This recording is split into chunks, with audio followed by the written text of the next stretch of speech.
Les réseaux sociaux et la socialisation. Les réseaux sociaux numériques, avantages ou inconvénients, la question qui fait polémique. Internet et les réseaux sociaux. Facebook ou Twitter, lequel choisir? Enquête sur les réseaux sociaux dans la socialisation. Les réseaux sociaux numériques, avantages comme inconvénients. Les réseaux sociaux au cœur des débats. Les réseaux sociaux font partie de notre quotidien, mais ne le changent-ils pas? Avant de se poser toutes ces questions sur les réseaux sociaux, savez-vous qu'est-ce que la socialisation? La socialisation est formée de différents groupes, que l'on nomme les agents de socialisation. On trouve la famille, les amis, les groupes de pairs, le travail, et grâce aux nouvelles technologies, un nouvel ensemble s'est formé, les réseaux sociaux. Voici deux individus. À gauche, monsieur sans réseaux sociaux, qui est ici en bleu, et à droite, monsieur réseaux sociaux, qui est en rouge. La socialisation est formée de différents groupes, que l'on nomme les agents de socialisation. Premièrement, nous allons voir s'il y a une différence dans le groupe de la famille.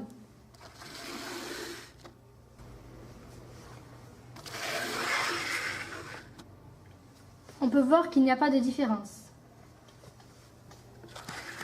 Puis le groupe des amis.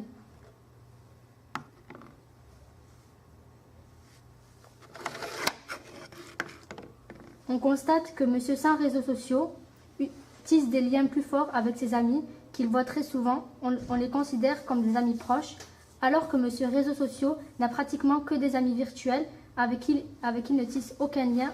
On considère ses amis comme des connaissances et non des amis proches. Ensuite, nous avons les groupes de pairs.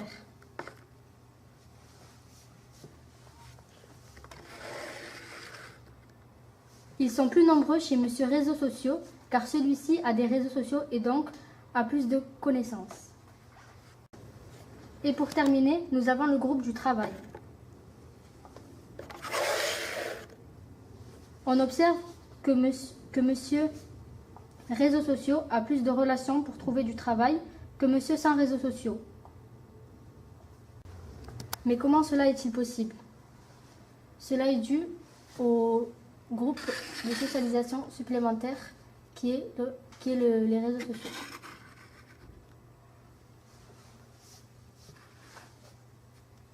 La personne utilisant les réseaux sociaux a un groupe de socialisation supplémentaire qui correspond aux réseaux sociaux.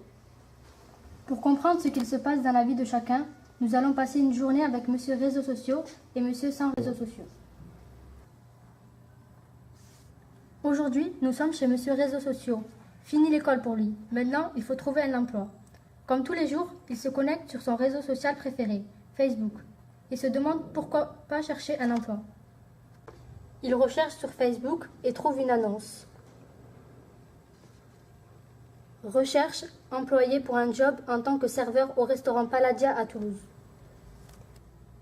Très motivé, il appelle. 2 semaines plus tard, il est rappelé, le job est à lui. Mais maintenant, allons voir du côté de chez monsieur sans réseaux sociaux. Comme toutes les personnes recherchant un emploi, monsieur sans réseaux sociaux appelle l'agence Pôle emploi et comme un grand nombre de personnes, on lui dit de rappeler la semaine prochaine car ils n'ont toujours rien trouvé pour lui. Déprimé de cette journée, monsieur sans réseaux sociaux décide d'aller voir sa petite copine. Une fois arrivé, il raconte sa journée à sa petite copine, puis il discute avec elle. Tous deux sont très amoureux et aiment beaucoup communiquer entre eux. Mais ce n'est pas le cas dans tous les couples, car comme tous les rendez-vous avec sa copine, monsieur réseaux sociaux est toujours connecté sur ses réseaux sociaux avec son smartphone. Les réseaux sociaux forment un mur entre eux, ce qui brise leur amour. Il n'y a donc aucune communication entre eux. Malgré son nouvel emploi, le couple de monsieur réseaux sociaux ne va plus très bien. Il n'y a aucun contact entre lui et elle, ce qui est dû à son comportement.